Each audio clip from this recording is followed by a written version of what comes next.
Olá, Luiz Ricardo de Carvalho do canal Itapetí Lúpulos Hidropônicos novamente aqui com vocês. Você que é cervejeiro artesanal, produz sua própria receita de cerveja ou ainda é um produtor rural, tem uma propriedade ociosa, deseja investir numa cultura que cresce ano após ano? Se inscreve no nosso canal, compartilha com seus amigos que têm interesse com o assunto. Aqui nós temos bastante conteúdo relativo à propagação, ao manejo da cultura do lúpulo, tá? Hoje eu venho trazer um assunto para vocês que seria: posso produzir lúpulo em pequenos espaços? Dá para produzir efetivamente?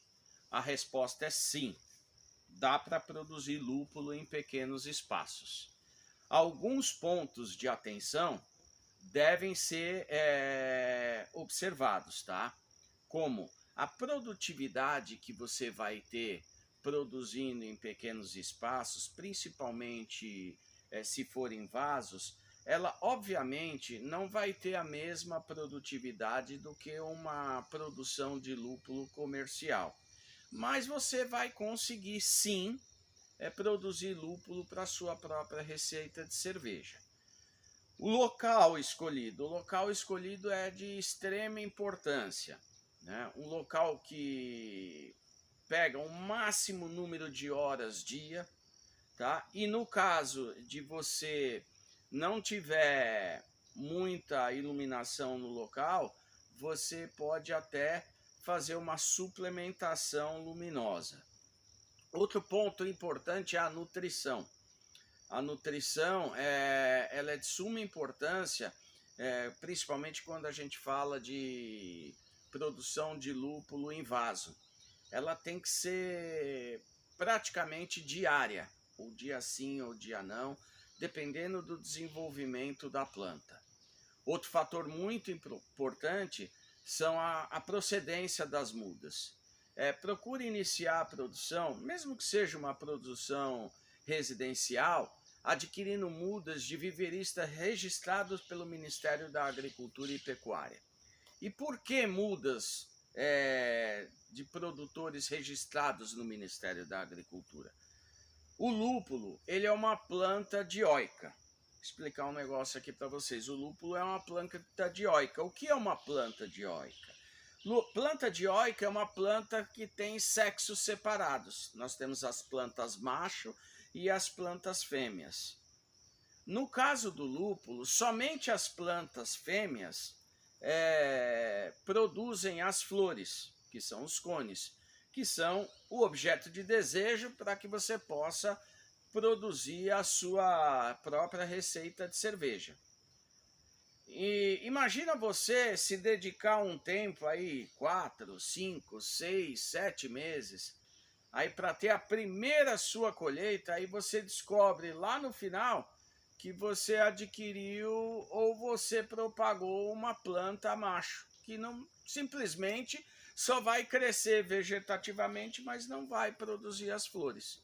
Você vai perder tempo, você vai perder dinheiro, uma vez que você vai ter que investir em manejo nutricional, fertilizante para poder a planta se enraizar, a planta crescer, a planta florir, né? Você vai ter que ter um pacote de micronutrientes para essa nutrição, para que a planta produza satisfatoriamente as flores, né?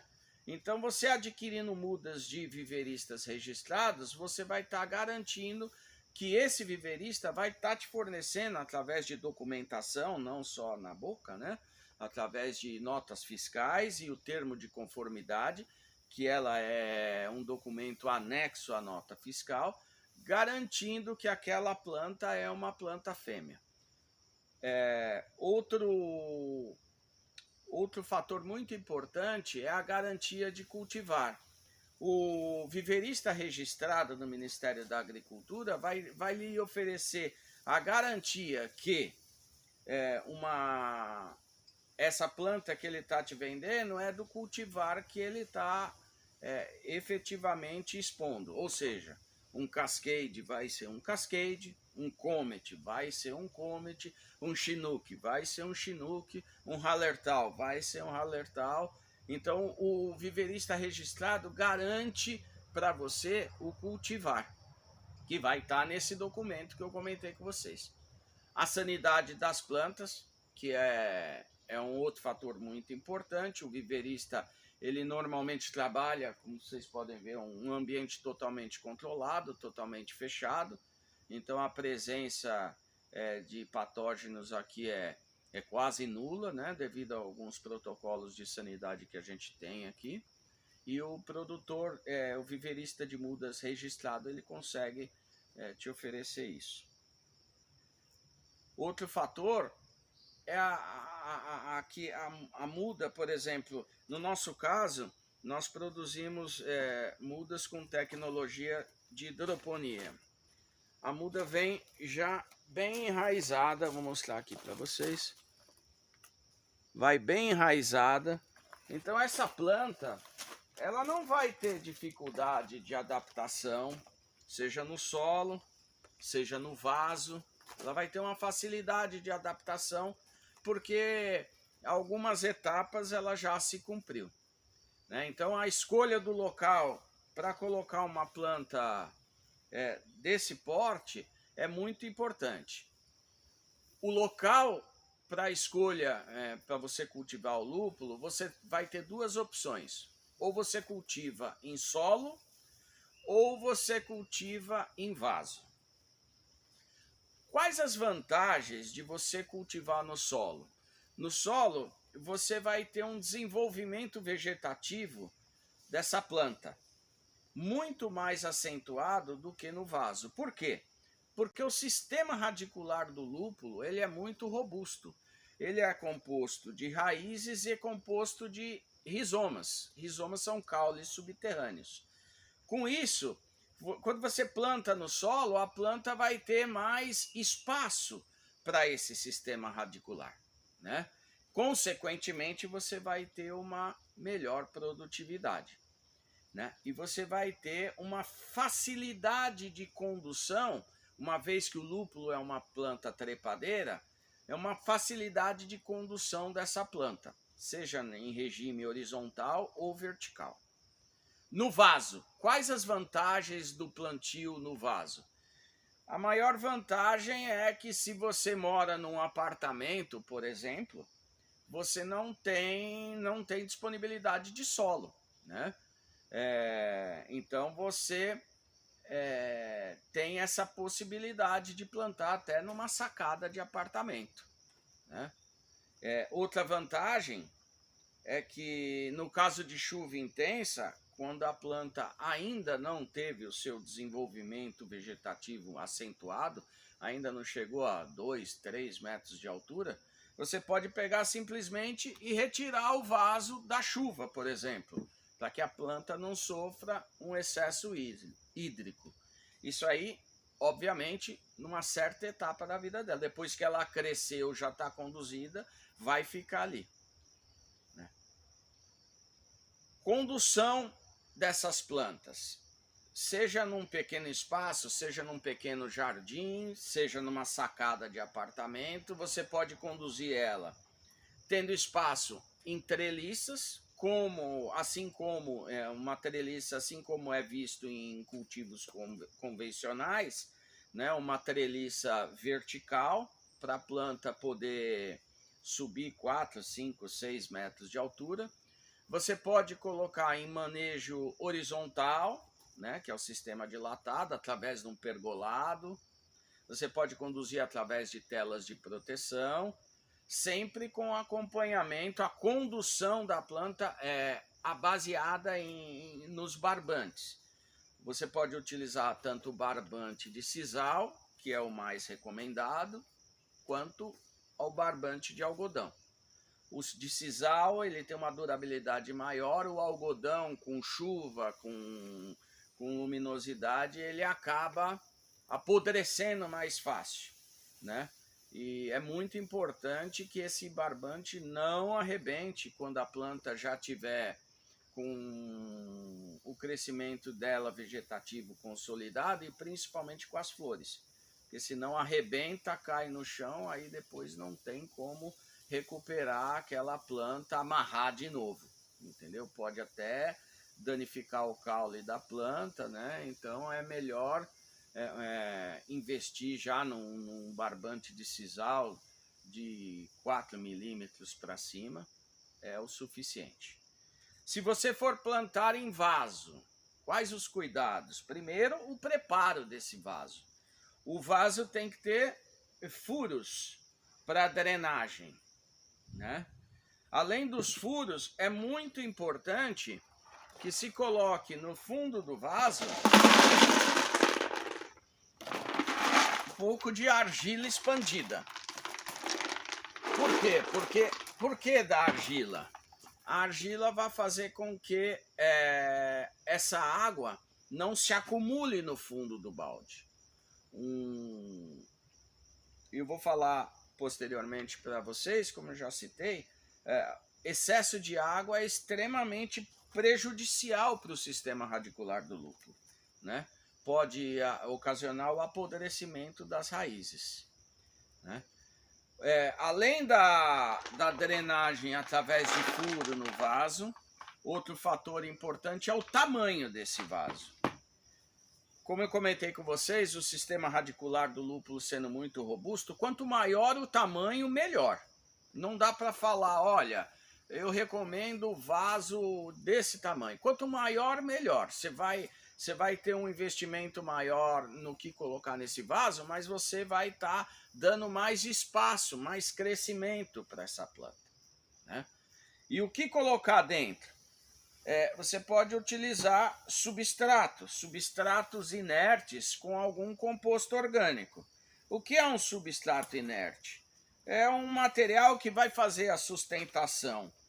Vai fazer a sustentação das raízes da planta, vai trabalhar somente como uma parte de sustentação. Obviamente, você vai ter que fornecer, além de uma nutrição, algum fertilizante próprio, você vai ter que ter algum composto orgânico misturado com esse substrato. Pode ser um humus de minhoca, pode ser um bocache, pode ser um pouco de vermiculita para melhorar a drenagem do substrato no vaso. Coloca a muda, coloca um pouco de substrato, coloca a muda, completa até o topo do vaso.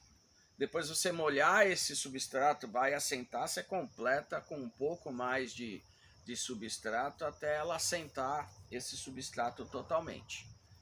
Pode colocar um pouquinho de vermiculita por cima também, como eu falei, para melhorar a drenagem, né?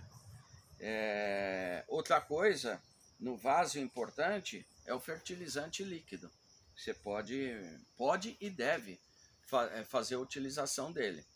Hoje a gente tem uma linha muito específica para lúpulo, que é a linha de fertilizante Santa Flor, ao qual nós utilizamos aqui, recomendo fortemente que você utilize, né?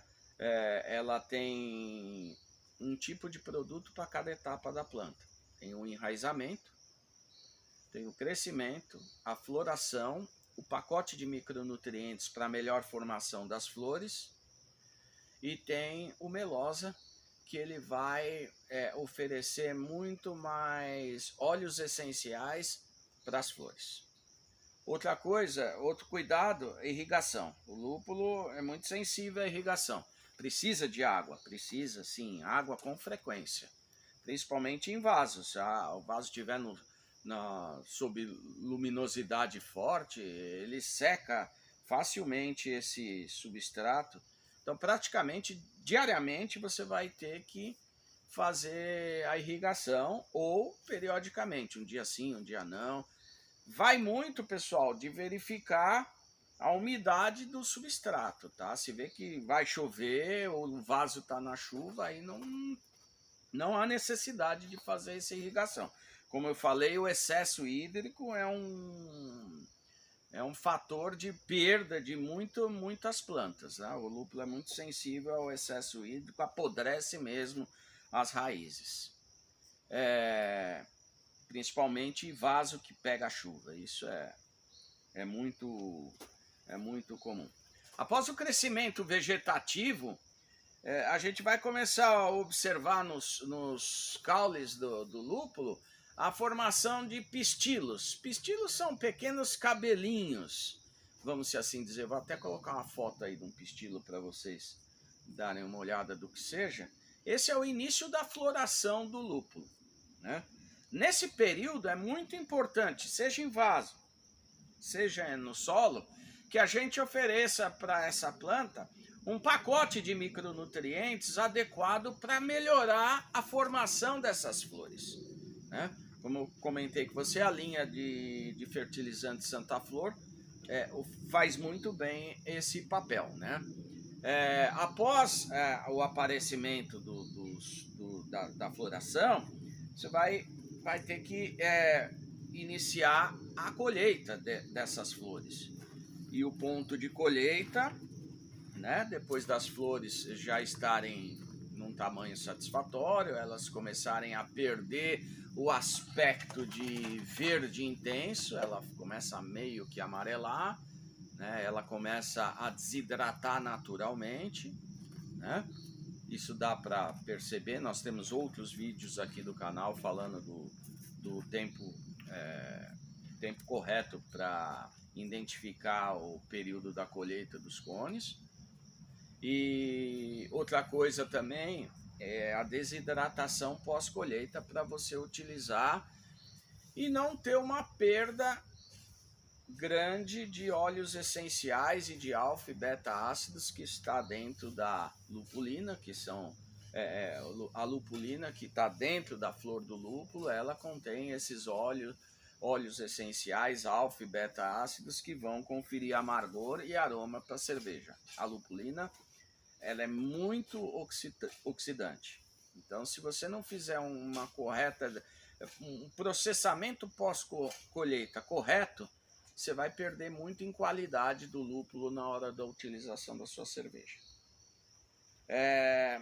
Então, basicamente, vocês que utilizam o lúpulo na receita de cerveja de vocês, eu aconselho vocês a produzirem aí pelo menos algumas plantas, pelo menos para vocês fazerem uma edição especial. Vocês vão perceber que é extremamente gratificante fazer uma cerveja com o lúpulo produzido por vocês mesmos. Obviamente, a planta é um ser vivo, precisa de cuidados, né? Por isso que eu fiz a indicação de 1 ou 2 métodos, né? A gente sabe que o cervejeiro muitas vezes não trabalha com isso, tem isso como um hobby, tem sua atividade, né? Acaba utilizando o tempo para sua atividade, não tem muito tempo para cuidar de planta, mas é necessário sim dedicar, sei lá, pelo menos alguns minutos por dia para verificar o crescimento, verificar a formação de flores, como eu falei para vocês, verificar a presença de pragas, né? É comum, praga em qualquer vegetal é comum, né? É preciso controlá-las, né? Eu vou deixar aqui as minhas redes sociais aqui para vocês, fico à disposição. Se precisarem de mudas de lúpulo registradas, nós temos aqui no nosso viveiro. Como falei, é produzida em tecnologia de hidroponia, né? Confere um enraizamento muito interessante, uma precocidade muito grande de produção. Nas nossas redes sociais aí tem N testemunhos de parceiros nosso Brasil afora, mais de 14 estados, pessoal que já produz lúpulo para sua própria receita de cerveja. Para você que ficou até aqui, eu só tenho a agradecer. Como eu falei, curte o nosso canal, compartilha com seus amigos cervejeiros, com a família. E precisando de qualquer informação, você, nas minhas redes sociais, facilmente me encontra. Tá bom? Agradeço imensamente. Muito obrigado.